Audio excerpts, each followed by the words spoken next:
The curse of emotional intelligence. Whenever you know so much and whenever you know how to handle certain things better and more effectively than most people, then it really kind of hurts you. And just like, it's just so frustrating, bro. So let me give y'all a very vivid example. Look at my eyes, by the way. How do I feel? I look pretty happy, look pretty smiley. Yes, bro. 30 minutes ago, I shed some tears. Now, if you would like to know why, then watch till the end of the video. I'm about to give y'all some very key insights that you get from being as emotional intelligent as I am. And I'm not saying I'm God, I'm not saying I'm perfect, but I know a thing or two. And I just use logic, common sense reasoning, not comical. Anyways, though, so bro, first let me give you some insight about my job. I work an overnight job where I pretty much work during the night and sleep during the day. And the schedule pretty much looks something like this. I wake up at 2 something and I have to be ready for 4, leave out by 4:45. And I don't get home until about 7 a.m. the next day. And I do it again. So I don't really have that much free time. And I'll be at work or I'm driving. You know what I'm saying? And that adds up. It definitely adds up. And so with that being said, bro, church. I live in a Christian household. And so my mother wants me to go to church every Sunday. But my thing was, this is what I proposed to her last night. I proposed to her last night that instead of going to church, I will be watching the live streams and still sending my tithes, right? Which I feel as though is very reasonable. I do damn near everything online. I learn everything else online. So I feel as though I can learn the word of God online as well. So, and she was not jacking that. She was like, you know what I'm saying? We had a whole debate about that, paired with the toilet being clogged. I used the restroom, bro, but I didn't do anything abnormal from what I normally do. And I have only clogged the toilet in my entire life no more than 3 times. And I know for sure this time wasn't the time in which I would clog the toilet, because you just get smarter as you get older. And bro, I was responsible for clogging the toilet, but it wasn't me the reason as for why the toilet was clogged. I was just the last person to just, you know what I'm saying, use the restroom and try and flush the toilet, and then it just got clogged. You know what I'm saying? Listen, I'm not the type of person to just avoid responsibility. I'm just being real. So for the toilet get clogged, bro, and I'm like, damn, I'm saying, I waited to the next day because it was kind of late, because I'm basically a 100% night owl now. All right, cool. So whenever I wake up, I'll go to flush it again before I go to plumb it, and it's still clogged. I'll go and get the plumber. We'll try to plumb it, whatever. And then it didn't work. And I tried this 2-3 times over. I ain't gonna lie, 2-3 times over, it still didn't work. I'm like, all right, I'm just gonna wait till my father gets home. And so whenever he get home, I asked him to do it. And he also couldn't do it. So he said, go to the store, buy some, you know what I'm saying, some Drano or whatever. So I go and get the Drano, and cool. I poured in there. It still wasn't flushing. My dad was like, just pour some more in there, then he'll finish it. You know what I'm saying? He'll have it all set up. And at that point, it's 6 or so. And I'm like, all right, I got to leave out. I was low-key late. I went to go see Cam and take pictures downtown. So I ain't gonna lie, last night was mad cool. Took some cool pictures. That's about it. I don't think I talked to any girls yesterday. Interesting. So that was cool. And then I came back home. The toilet was, you know what I'm saying? The toilet has been cleared, but there's poop water on the ground, basically. And that's nasty, nigga. You know what I'm saying? Obviously, that's nasty, bro. And I got home at 4 a.m. I'm not finna clean it at 4 a.m. I'm gonna clean it today whenever I wake up. And so I go to clean it. But by this time, I had sent that text message, and I'm lit. And my mom had sent me a text message back. And so, boom, this is what has been said, bro. This is what has been said. I'm like, hey, mom, I'm going to start going to church stream because you said, hey, son, no, you're going to start making church a priority. Everyone works and goes to church. You can go back. She's basically telling me to go to church earlier. And you say you can't tell me you need sleep and then be out till 4 a.m. Mind you, my sleep, I feel tired at 6 a.m. now. You know what I'm saying? I can't even close my eye. I can, bro, but still, nigga, I don't want to go to church.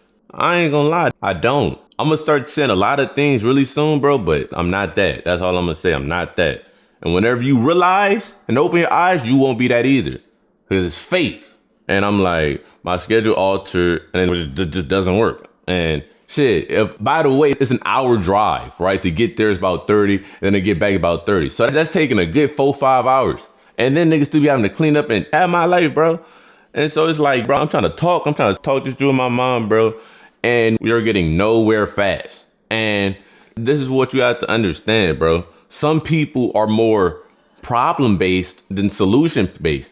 Whenever I say some people, most people, as a person who is a solution-based person, obviously, after I figure out the problem, there's a mess on the ground and I still have to go to church. Cool. Why are you still going? Why are you still telling me the same thing 5 times over? We've been on the phone for 20 minutes and you have yet to propose a solution. So I say, boom, this is what I'm going to do. I say just like this. This is what I am going to do.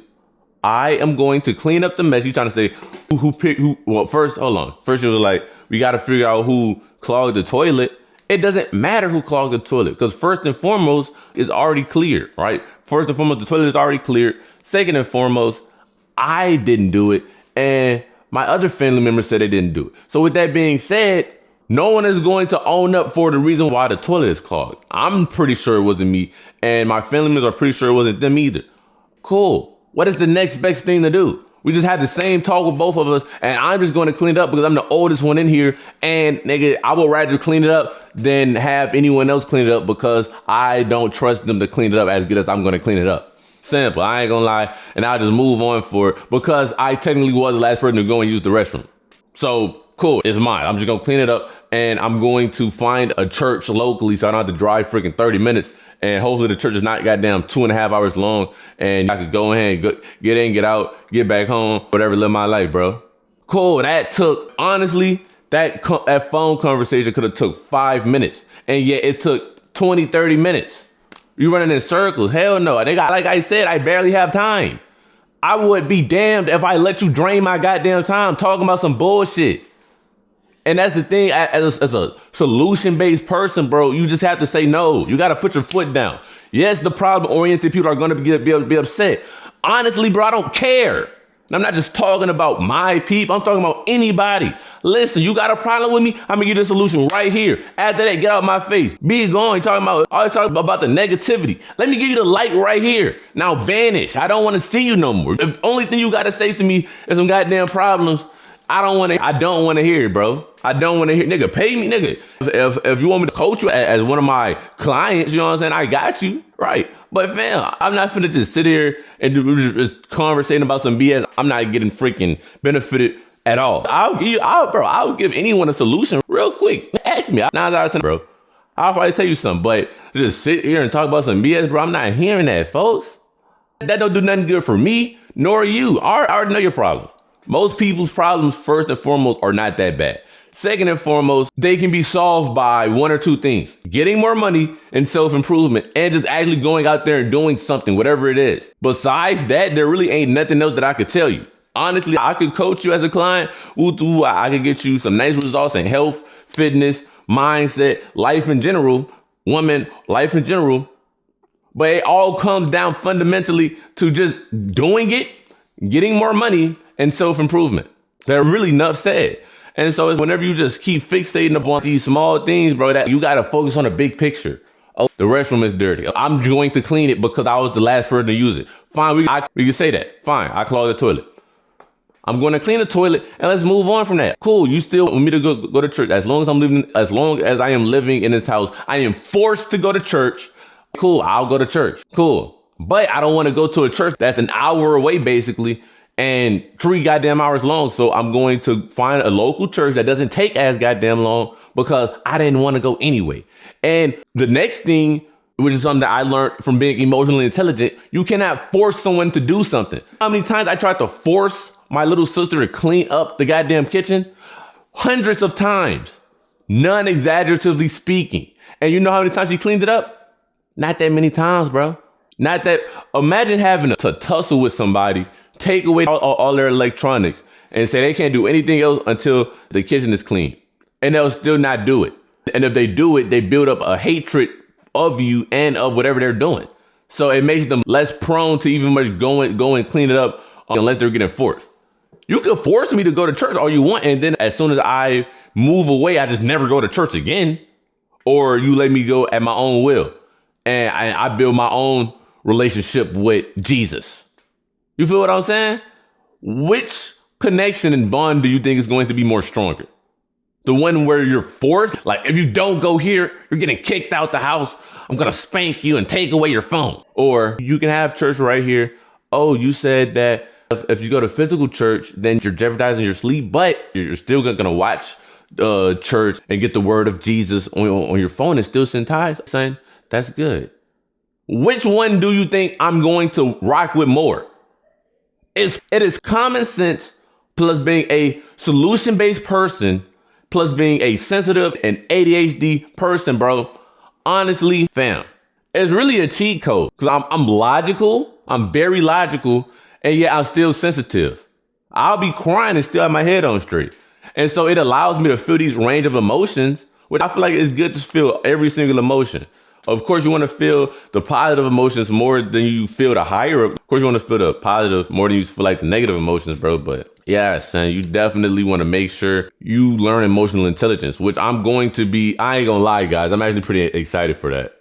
I'm going to make an emotional intelligence video soon. And what else I had to do? Mindfulness, brain training video. Oh my God, I got a lot of videos to make for you guys, bro. So man, y'all stay tuned for those. And make sure you're the emotional, intelligent person and solution-based person whenever you're in any situation. Don't be the problem-based person who keep talking about the negativity. You should be the light in the world. Everybody stars are the light. We are not the darkness. And we are simply the better people if we're not around people who are like us. It's just common sense. Most people aren't good people. Most people aren't as mentally inclined as we are because we learn. A lot of people, and listen, I'm not even saying this talk down. I'm simply stating a factual.